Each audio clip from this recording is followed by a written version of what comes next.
In any chemical reaction, the initial reactants will be chemically different from the final products.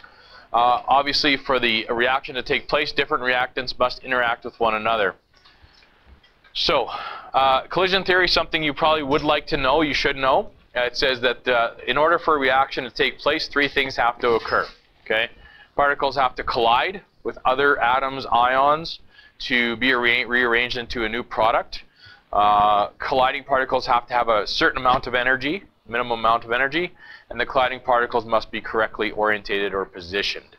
So you probably should know those three. Okay, that's a good quiz question coming up here probably in the near future. Okay, so that's that. What does this all mean basically? Well, obviously we have to talk about a little bit about law of conservation of mass. Anything that you start with, you have to end up with.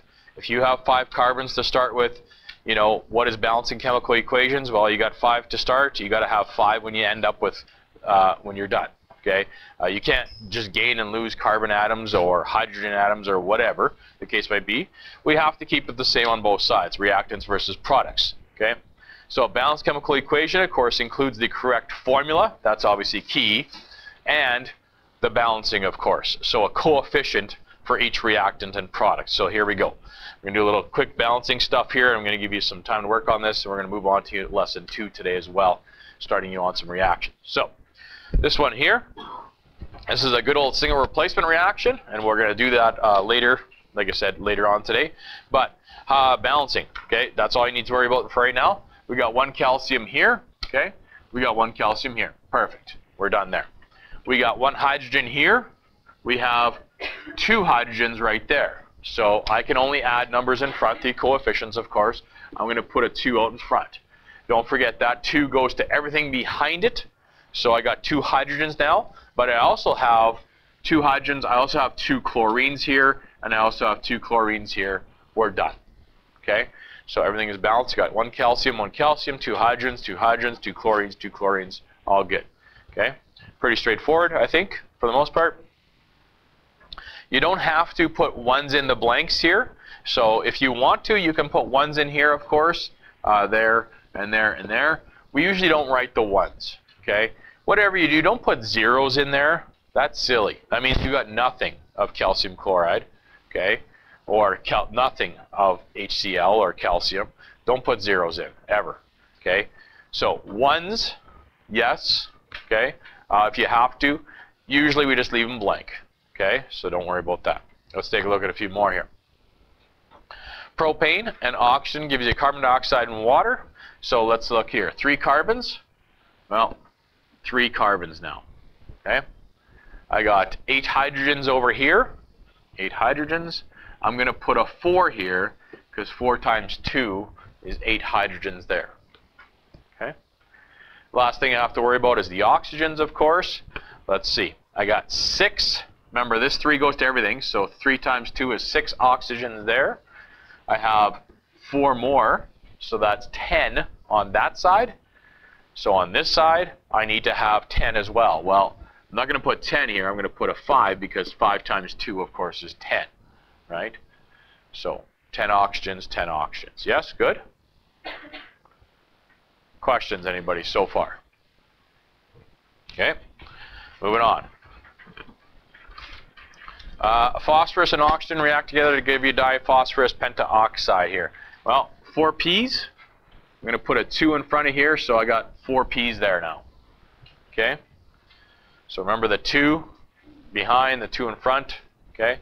I have, on this side, I have 2 oxygens here, by the way. On this side, I have 2 times 5 is 10 oxygens there.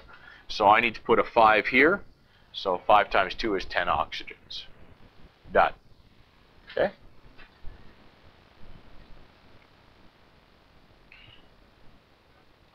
Last one here. I actually got 2 more for you real quick here too. Zinc chloride and iron give you iron 3 chloride and zinc. You can start with zinc, of course, and zinc is balanced. The chlorines here and the chlorines on this side don't match up. In fact, they're not multiples of one another. So you got 2 on this side and 3 chlorines on that side. So this is where you have to know a little bit of what's called math. Lowest common multiples is what we're looking for here. What's the lowest common multiple of 2 and 3? Huh? 2 and 3 is 6. So I want to make 6 chlorines on both sides. To do that, I'm going to put a 3 here. 3 times 2 is 6 chlorines. I'm going to put a 2 here. 2 times 3 is 6 chlorines. Yes? 6 chlorines, 6 chlorines. I'm going to go back and now finish the balancing. I got 3 zincs here. 3 zincs. So 3. And I got 2 irons here. So I'll put a 2 there. All right? I'm going to give you 2 more here real quick. Just a little thing here. C4H10. And we'll do a little combustion of that maybe. And some water. Okay. So, at some point you're going to run into this situation here. So it doesn't always work out nicely. C4H10 butane plus oxygen gives you carbon dioxide and water gas. Okay. Balancing. Where are you going to start? Well, I usually start, of course, start right here, left to right, kind of like reading a book. 4 carbons. Okay, 4 carbons. Done. 10 hydrogens. 10 hydrogens means I need to have 10 over here, so I'm going to put a 5 here. Okay, 10 hydrogens. Then we get to the oxygens. And over on this side here, we'll see that we have 8 oxygens there and 5 more. Right? 8 for the first one and 5 more, that's 13. Yes? So, here's the problem, but this comes in 2s. So how many do I actually need there? Well, the answer is, well, technically, if I want to balance this, if that's 13 there and this comes in 2s, I would need, well, 13 divided by 2 is 6.5. Right? Now, is that balanced? Do I have the same number of oxygens and hydrogens and carbons on both sides? Technically speaking? You sure do. Okay? So I just balanced it. I balanced it. It's good. Okay? It has the same number of carbons and hydrogens and oxygens on both sides. I guarantee you it does. Count them. Look. 4, 4, 10, 10. 6.5 times 2 is 13. 8 and 5 is 13. Right? You can't leave it like that, though. Okay? So this is a good starting point for you. If you get stuck with these questions, that's what I would recommend doing. Okay? But you can't leave it 6.5. Now in Chem 30 you can get away with that in some cases, but I'm going to ask you that's not going to be an option for you guys. Okay? We need to use whole numbers. Okay? And to do that, of course, if we want to use whole numbers, how do I get rid of a half? Well, you double everything, yes? Okay? So if I go back and double everything, that should take care of it. So I'm going to put a 2 here in front. Okay? In fact, let me do it here. 2, because it was 1, right? I'm going to double that. I'm going to double this. I'm going to double this. And I'm going to double that. Okay? And you can double check it again if you want, but I guarantee you it's all balanced. Okay? So 2, 13, 8, 10. All right? Okay? So we're not going to leave them as halves, of course, but if you need to do that to kind of start you out, then do so. Okay? I don't care. This is important, so do it however you need to do it. I'm just going to show you one more real quick here. Let's do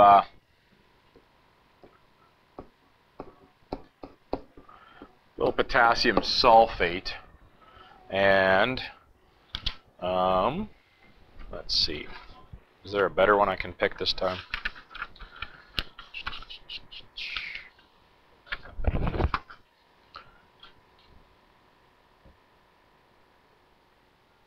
I'll just keep it this.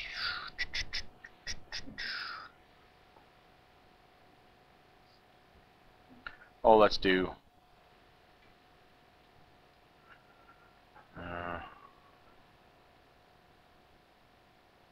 I'll just do barium chloride. Okay. We'll do those two, I guess. Potassium sulfate and barium chloride. Okay. This would be an example of a double replacement reaction, which we'll look at later today. You will get potassium chloride and barium sulfate. Okay. If you're going to balance ionic compounds, such as this here, we got well, an ionic compound plus an ionic compound. If you're going to balance this type of thing, it's easiest to balance it based on the number of, basically based on ions. Okay. What happens is quite often with these ionic compounds, if we would have actually, I probably should have stuck with my original example here.